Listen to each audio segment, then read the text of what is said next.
सरकार की नीतियों के खिलाफ हल्ला बोल, देवप्रयाग के मुद्दों के साथ सुरेंद्र सिंह रावत ने भरी हुंकार। नमस्कार, आप देख रहे हैं यूके 24/7 न्यूज। आपको बता दें कि उत्तराखंड में बढ़ती महंगाई, बेरोजगारी और अंकिता भंडारी हत्याकांड में न्याय की मांग को लेकर आज प्रदेश कांग्रेस ने राजधानी देहरादून में राजभवन घेराव किया। इस दौरान कांग्रेस कार्यकर्ताओं और पुलिस के बीच तीखी नोकझोंक भी देखने को मिली। घेराव में प्रदेश भर से आए दिग्गज नेताओं और भारी संख्या में कार्यकर्ताओं ने भाजपा सरकार की नीतियों के खिलाफ जमकर नारेबाजी की। वहीं इस घेराव प्रदर्शन में देवप्रयाग विधानसभा के कांग्रेस नेता और पूर्व प्रदेश सचिव सुरेंद्र सिंह रावत ने अपने समर्थकों के साथ पहुंचे, जहां रावत ने न केवल राज्य सरकार बल्कि स्थानीय विधायक पर भी जमकर निशाना साधा।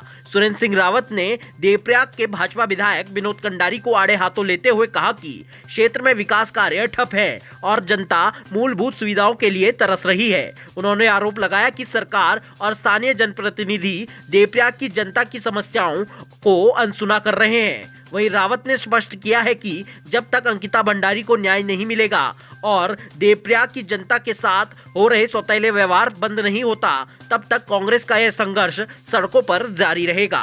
देखिए खास रिपोर्ट नितेश उनियाल की यूके 24/7 के लिए देहरादून से।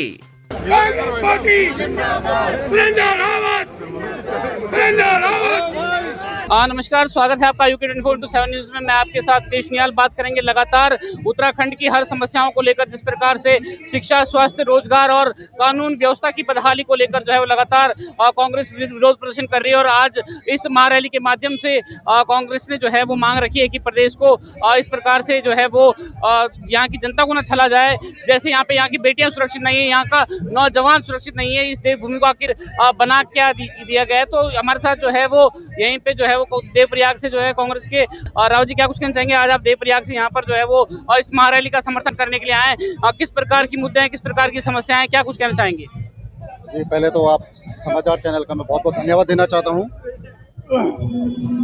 देखिए, मुद्दे देखा जाए तो इतने मुद्दे हैं कि जितने यहाँ पर उत्तराखंड में सड़कों में गड्ढे हो रखे हैं, इससे कहीं ज़्यादा तो यहाँ पर हमारे पास मुद्दे हैं। मैं क्योंकि देवप्रयाग विधानसभा की समस्याओं को यहाँ पर उठाना चाहता हूँ, तो आप देवप्रयाग में देखिए, वहाँ पर माननीय जो अपने आप को आदर्श विधायक बोलते हैं विनोद कंडारी जी, 9 साल होने को आ गए उस जगह पे। विधानसभा देवप्रयाग का जो हाल है वो जस का तस है। आप वहाँ जहाँ देखिए, जंगली जानवर रोज वहाँ पर हमला हो रहा है। वहाँ पे प्रसव पीड़ा से हमारी जो बहनें हैं अस्पताल, क्योंकि वहाँ से 35 किलोमीटर दूर है, वहाँ पर पहुँचते पहुँचते उनके बेचारों के प्राण त्याग दिए जा रहे हैं। ये हत्यारी सरकार बन चुकी है भाजपा सरकार, कायदे से अगर देखी जाए। देवप्रयाग के जो अस्पताल हैं आज मात्र एक रेफर सेंटर का काम कर रहे हैं, मात्र एक रेफर सेंटर का काम कर रहे हैं। ना वहाँ पर एमआरआई की मशीन है, ना सीटी स्कैन की मशीन है, ना किसी चीज की कोई पर्याप्त सुविधाएं कुछ नहीं है। पहले माननीय विधायक ने सुना है कि वहाँ पर 2022 के समय पर एम्बुलेंस की सुविधा रखी थी, बरियारगढ़ क्षेत्र पड़ता है हमारा, लेकिन उसके बाद भी देखा केवल चुनाव का एक शिकूफा था एक एम्बुलेंस को रखना, उसके बाद एम्बुलेंस भी गायब है। आज देवप्रयाग की जनता मांग कर रही है कि सड़कें बनवाओ, लोग वहाँ पर पानी के लिए तरस रहे हैं, गर्मियां आने को है, जनता जो है पानी के लिए त्राहिमाम कर रही है। 5 दिन से लगातार वहाँ पर धरना प्रदर्शन चल रहा है। लोगों के पास पीने का पर्याप्त पानी नहीं मिल पा रहा है, सड़कों में गड्ढे भरे पड़े हुए हैं, लोगों के पास रोजगार नहीं है, प्लेन वहाँ पर रुकने का नाम नहीं ले रहा है। हम चाह रहे हैं कि इस बार देवप्रयाग की विधानसभा वहाँ के जो आदर्श विधायक है उनको बदलने का काम करे और कांग्रेस को मौका दे। हमारे पास बहुत से लगभग वहाँ जिताऊ कैंडिडेट है, जिनको एक बार अगर मौका मिलेगा तो देवप्रयाग विधानसभा की पूरी सूरत और सीरत बदलने का काम करेंगे।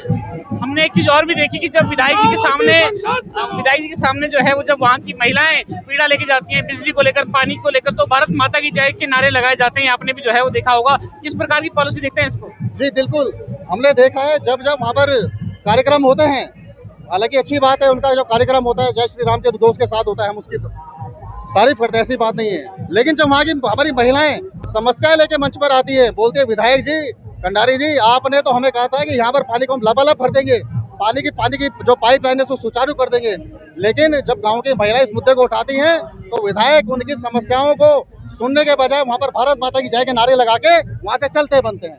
मैं इसकी घोर निंदा करता हूँ। कहीं ना कहीं आज एक ये जो है वो अपनी मांगों को लेकर धरना प्रदर्शन तो है ही, लेकिन क्या लगता है कि 2027 को लेकर ये कांग्रेस का शक्ति प्रदर्शन भी है जो यहाँ पे हजारों की तादाद में जो है दिख रहा है? देखिए ये जो शक्ति प्रदर्शन आप देख रहे हैं, इसमें आम जन की आप भीड़ देखेंगे। आम जन परेशान है, युवा परेशान है, लड़के हमारी जो कन्याएं हैं बेचारी वो परेशान है, युवाओं के हाथ में रोजगार नहीं है, कन्याएं बेचारी परेशान है। जो युवाओं के हाथ में जब रोजगार नहीं होगा शादी कहाँ से करेंगे? सब आधे आधा बेरोजगार है, आधे आधा लोग सारे के सारे परेशान घूम रहे हैं। मैं चाहूंगा इस आम जनता से, देखिए जिस प्रकार से भाजपा ने प्रपंच की राजनीति करी है, छल की राजनीति करी है, देशभक्ति के नाम पर आम लोगों को चूना लगाने का इन्होंने सोचा है, ये ज्यादा दिन नहीं चलेगा। आप देखिए ये पहले कहते हुए थे हम मुसलमान विरोधी है, लेकिन आप बनारस में जाइए ना, जहाँ पर साक्षात हमारे जो प्रधानमंत्री जी है वो तो बनारस सांसद है, उन्होंने बनारस में जगह पड़ती है दाल मंडी। अरे दाल मंडी 100-150 साल पुराना रोजगार उन लोगों का चलता आ रहा है, उनके पेट पर लात मारने का काम इस सरकार ने करा है। तो इसके लिए मैं चाहूंगा हमारा हिंदू जागे और इस भ्रष्ट सरकार को उखाड़ के फेंके। अच्छा, जो है सरकार, आपने कहा कि भारत सरकार को उखाड़ के फेंके। पहले सरकारें आती थी, अब इंजन आते हैं, डबल इंजन, ट्रिपल इंजन, अब तो जो है वो ग्रामीण क्षेत्रों में चौपल इंजन। तो ये इंजन का क्या है? और सरकार, पहले सरकारें आती थी, अब इंजन आते हैं, क्या कहते हैं? देखिए कुछ नहीं है, ये हमारी भोली भाली जनता का बेवकूफ बनाने का इनका तरीका है। पहले ये कह रहे हैं कि हमारे पास, हम क्योंकि केंद्र में बैठे हुए, राज्यों में हमें मौका दीजिए, हम डबल इंजन की सरकार आप हमें बना के देंगे तो हम आपका विकास दुगनी गति से करेंगे। दुगनी गति से विकास नहीं हो रहा है यहाँ पे, यहाँ दुगनी गति से मर्डर हो रहे हैं। आए दिन यहाँ पर 15 दिन के अंदर नहीं तो 5 से 7 मर्डर हो चुके हैं। सड़कें यहाँ पर ढंग से बनने का नाम नहीं ले रही है।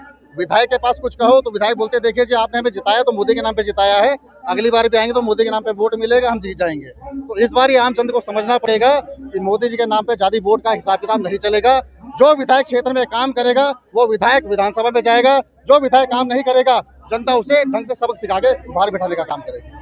तो ये थे हमारे साथ देवप्रयाग से सुरेंद्र सिंह रावत जी, जिनका ये कहना है कि 2027 में परिवर्तन अवश्य होगा और परिवर्तन ऐसा होगा कि उत्तराखंड की जनता जो है उसमें अपनी भागीदारी देगी, क्योंकि जिस प्रकार से कानून व्यवस्था यहाँ पे लगातार लचर हो रखी है, ऐसा कोई घर नहीं जिसपे जो है वो डर नहीं, और ये डर जो है वो लगातार उत्तराखंड की जनता में लगातार बढ़ता जा रहा है। इस प्रकार से देहरादून में लगातार इस प्रकार के कई घटनाक्रम हुए हैं कि कानून व्यवस्था जो है वहाँ पे असफल जो है वो दिखी है।